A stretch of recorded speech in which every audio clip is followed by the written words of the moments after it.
Donc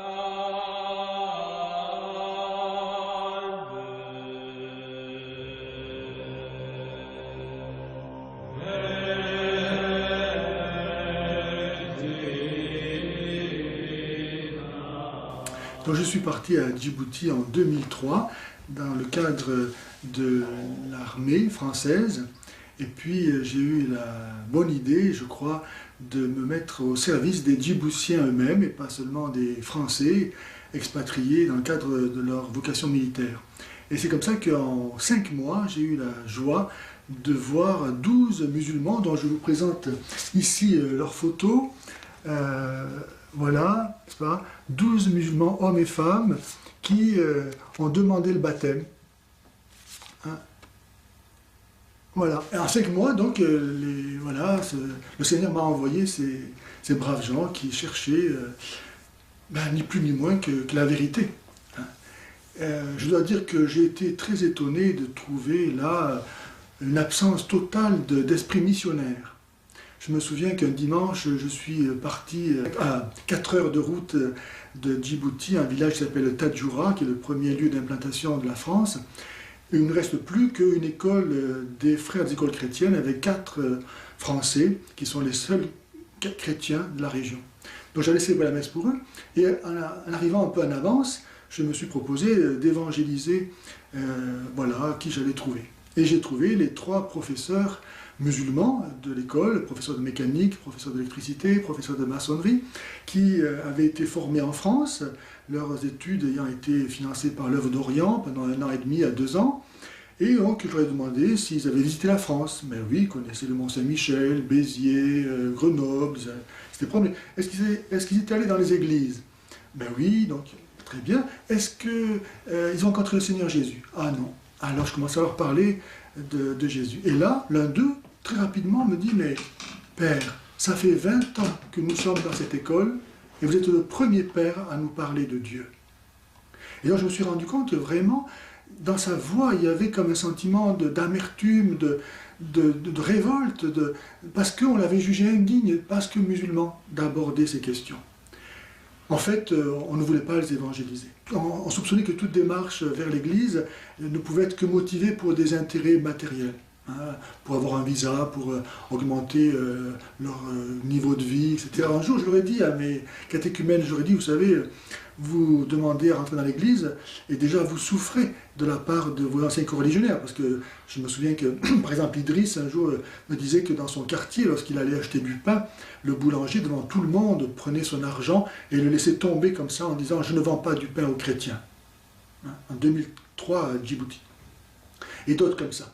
Et donc je leur disais, vous souffrez déjà parce que vous venez à mes cours de catéchisme, mais vous n'imaginez pas que vous allez être bien reçu dans l'église, malheureusement, parce qu'on vous soupçonne de demander le baptême pour des intérêts bassement matériels. Et alors j'avais proposé à Monseigneur Bertin, qui est l'évêque du lieu, quand j'ai vu qu'en 5 mois on avait ces catéchumènes, et la veille de mon départ, l'un d'entre eux, Moumine, je me souviens, qui avait 40 ans, et qui d'ailleurs avait commencé à être évangélisé 12 ans avant par une radio évangélique du Kenya, et il s'était ouvert à ses collègues de travail sur le port de Djibouti, qui lui ont cassé les doigts d'une main. En représailles, il a été obligé de partir pendant 2 ans en Érythrée. Et puis il est revenu et il m'a demandé le baptême. Et donc ce Moumine, la veille de mon départ, me dit « Mais Père, restez encore 1 an ou 2, et dans 1 an ou 2, nous serons 100 à 200 catéchumènes. » Pourquoi? Parce qu'eux-mêmes déjà évangélisés. C'était impressionnant. Je me souviens d'un truc qu'à dire qu'il recevait chez lui 7 autres musulmans, à qui il donnait ce qu'il recevait dans mes cours de catéchisme. Et ces 7 autres musulmans n'avaient pas le courage de venir, mais lui-même, tout catéchumène, à peine catéchumène, il évangélisait déjà. Et donc je voyais vraiment si on avait eu le désir d'évangéliser, on avait une moisson fantastique. Et donc j'avais dit à l'évêque, écoutez, mais nous qui sommes occidentaux, pourquoi ne pas créer, avec ces braves gens qui sont là, une communauté, et on va leur apprendre à partager, et comme ont fait les jésuites dans les réductions du Paraguay, créer une communauté qui, selon les principes évangéliques. Et ça sera le meilleur instrument d'évangélisation. On crée des structures, des ateliers qui permettront à ces gens de gagner leur vie humainement, de ne plus être dépendants de la société musulmane qui les rejette.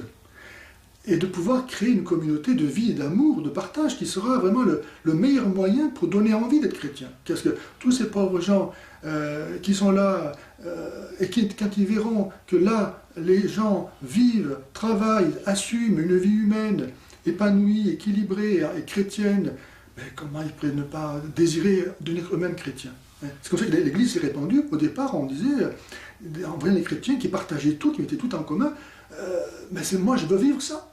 Donc c'est à partir de là que est venue ma vocation, si je peux dire, d'évangélisateur des musulmans. Parce que j'étais en contact quotidien avec les musulmans et je me devais de leur apporter la bonne nouvelle. Et avant de partir, j'ai laissé un plaidoyer pour les affermir dans la foi, pour leur donner des réponses, pour qu'en mon absence, ils sachent comment un peu au moins faire face aux critiques qu'ils allaient avoir à assumer.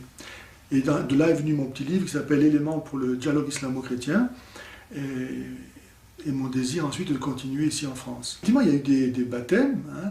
Il y en a qui ont très bien continué. Malheureusement, mon entreprise n'a pas été bien accueillie par les autorités en place, et donc ça n'a pas pu se développer comme on aurait pu le faire. Quand j'ai proposé, par exemple, de créer des ateliers de travail pour créer une communauté qui puisse s'assumer humainement et devenir une communauté chrétienne, sinon, ces pauvres gens, soit ils sont voués à l'apostasie, soit à la mort. C'est l'un ou l'autre. Hein. Donc si on ne leur donne pas les moyens pour survivre humainement, c'est terminé, il n'y a plus d'église possible. S'il n'y a pas un substrat humain capable de porter de façon naturelle l'église, ben la foi disparaît avec. Hein. La vie surnaturelle vient se greffer sur la vie naturelle, mais s'il n'y a pas de vie naturelle, il n'y a pas non plus de vie surnaturelle.